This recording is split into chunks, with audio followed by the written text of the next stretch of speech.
और ऐसा कानून हमको नहीं चाहिए। ये कानून उत्तराखंड की जनता के साथ एक बड़ा छल कपट और बहुत बड़ा धोखा है। हार्दिक स्वागत साथियों। आप सभी जानते हैं उत्तराखंड सरकार ने भूमि कानून संशोधन विधेयक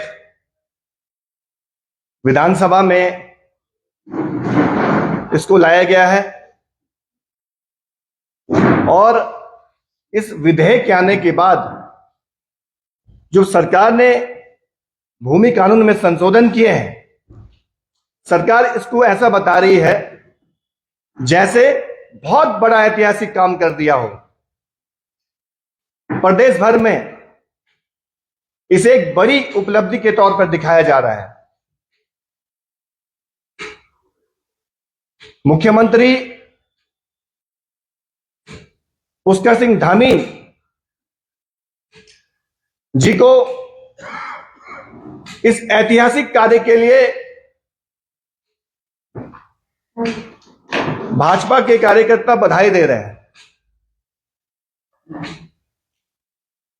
मैं मीडिया के साथियों से कहना चाहता हूं, भूमि कानूनों में जो संशोधन किए गए हैं, इन संशोधनों के बाद इस राज्य में जमीनों को लूटने के और भी रास्ते खोल दिए गए हैं। कैसा कानून आप इस राज्य की जनता पर थोप रहे हो, इस बात की पड़ताल आज हम करेंगे।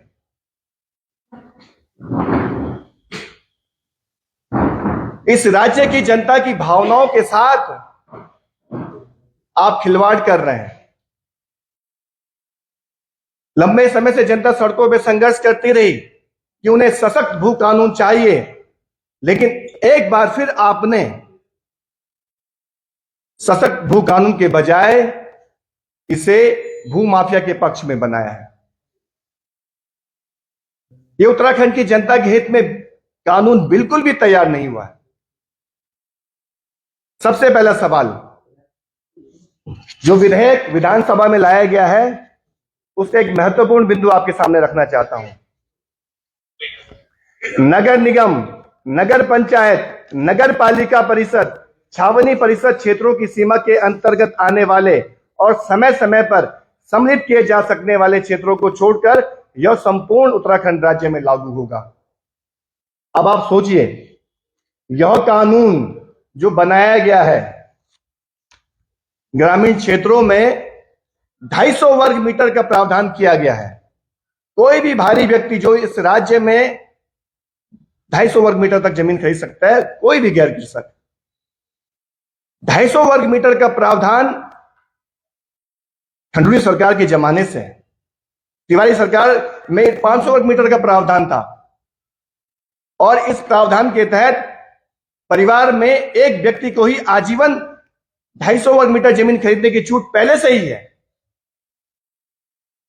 लेकिन सवाल उठता है, आपने नगरीय क्षेत्रों में हमें कैसा भू कानून दिया है? देहरादून नगर निगम क्षेत्र में, ऋषिकेश नगर निगम क्षेत्र में, हरिद्वार नगर निगम, रुड़की नगर निगम, कोटद्वार नगर निगम, श्रीनगर नगर निगम, हल्द्वानी, काशीपुर, रुद्रपुर नगर निगम, यहां तक कि हमारे चारों धामों में, केदारनाथ, बद्रीनाथ, गंगोत्री में, नगर पालिका क्षेत्र, रुद्रप्रयाग, कर्णप्रयाग, आपका गोपेश्वर, टिहरी, देवप्रयाग, नरेंद्र नगर, चंबा, मुनि की रेती, पौड़ी, पिथौरागढ़, धारचूला, डीडीहाट, गंगोलीहाट, जितने नगर पालिका क्षेत्र हैं, जितने हमारे नगर पंचायत क्षेत्र हैं, नगर निगम क्षेत्र हैं, मैं धामी सरकार से पूछना चाहता हूं, यहां पर आपने कौन सा भू कानून बनाया है? इन नगरीय क्षेत्रों में जमीन की खुली लूट के रास्ते आज भी तैयार हैं। यहां पर कोई भी व्यक्ति जितनी चाहे जमीनें बेतहाशा जमीनें यहां खरीद सकता है। कोई भी यहां पर ऐसा प्रतिबंध नहीं लगाया गया है। और आपको इस बात को जानकर हैरानी होगी और आप लोगों के संज्ञान में भी होगा, 2017 में जब त्रिवेंद्र रावत जी की सरकार बनी, 385 गांवों को निकाय क्षेत्रों में शामिल किया गया, जिसमें अकेले देहरादून नगर निगम में 85 गांवों को शामिल किया गया। और इस तरह पूरे प्रदेश भर के 12 जनपदों के 385 गांवों की 50,000 हेक्टेयर से अधिक जमीन नगरीय क्षेत्र में शामिल की गई। ये चोर दरवाजे सरकार ने खोले हुए हैं भूमाफिया के लिए। और सरकार ने कहा है समय समय पर हम नगरीय क्षेत्रों का जो विस्तार होता रहेगा, जो ग्रामीण क्षेत्रों की जमीन नगरीय क्षेत्रों में शामिल होती रहेगी, उसमें जमीन का जो कानून बनाया गया है 250 वर्ग मीटर का, वो वहां पर उसका एक तरह से वो कानून वहां पर लागू नहीं होगा नगरीय क्षेत्रों में।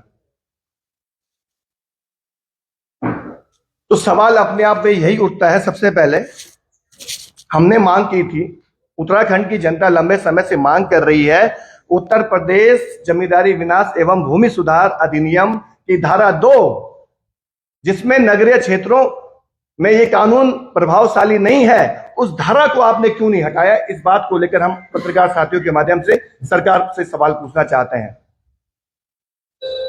आखिर क्या वजह है?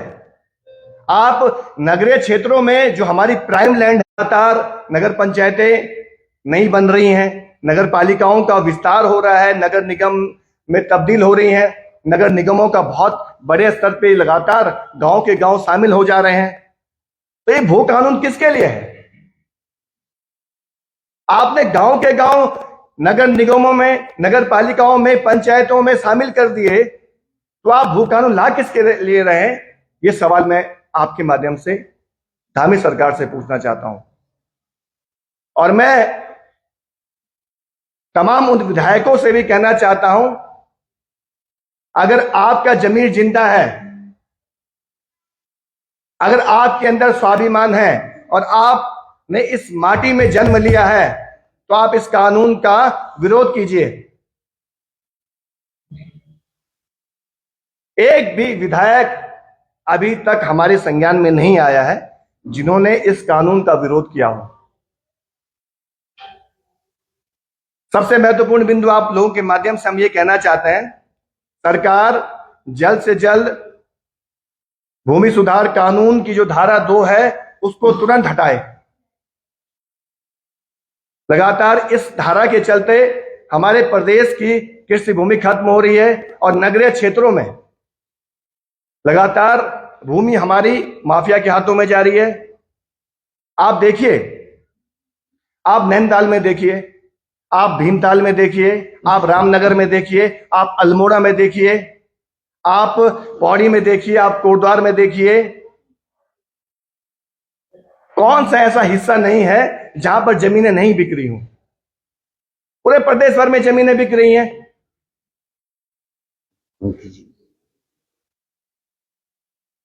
तो आज सवाल इसी बात को लेकर है कि सरकार सबसे पहले इस धारा को 2 को खत्म करे और पूरे प्रदेश में, चाहे ग्रामीण क्षेत्र हो चाहे नगरीय क्षेत्र हो, एक जैसा कानून होना चाहिए।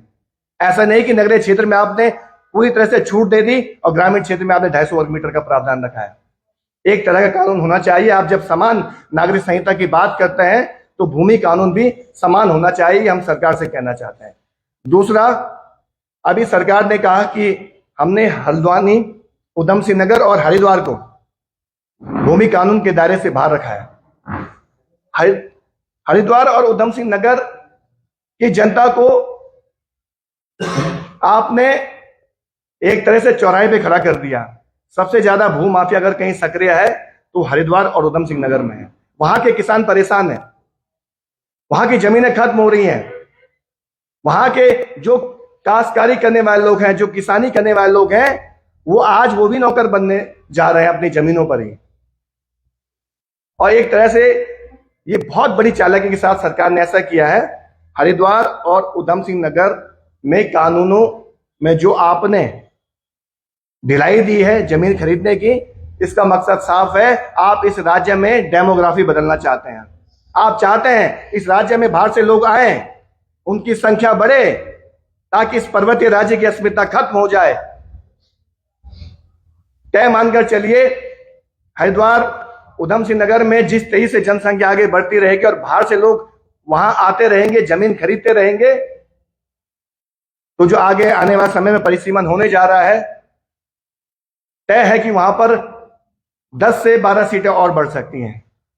ऐसा होता है तो इस राज्य की जो परिकल्पना की गई थी वो खत्म हो जाएगी। ये हमारे सामने एक गंभीर चुनौती है। इस कानून में सरकार ने एक और प्रावधान किया है, ग्रामीण क्षेत्र में 30 साल के पट्टे पर कृषि भूमि ली जा सकती है। अब आप सोचिए, जो व्यक्ति 30 साल के पट्टे पर कृषि भूमि लेगा, तो एक तरह से आपने जो कानून आपने जनता के सामने दिखाया कि हमने उसको मजबूत बनाया है, सशक्त बनाया है, आप इसका प्रचार कर रहे हैं, तो जनता को यह भी बताइए, अगर 30 साल के लिए कोई पट्टे पर आप जमीन देते हो, ये राज्य तो 3 साल में ही खत्म हो जाएगा। चंद सालों में ही बड़े बड़े पूंजीपति, बड़े बड़े माफिया लोग आएंगे और 30 साल के जमीन पट्टे पे ले लेंगे, और जो हमारे लोग खेती किसानी करते होंगे वहां फिर वो नौकर बन जाएंगे। आप ऐसे कानून क्यों इस जनता पर थोप रहे हो? एक बहुत गंभीर सवाल है। इस कानून में जितने भी संशोधन हुए हैं उसका हम लगातार अध्ययन कर रहे हैं। आज ये कुछ महत्वपूर्ण बिंदु थे जो आप लोगों के सामने हमें रखने थे। आगे भी हम इस पर और गहराई से और भी तथ्यों का विश्लेषण करने के बाद आपके समक्ष इस पर बात करेंगे। लेकिन इतना तय है,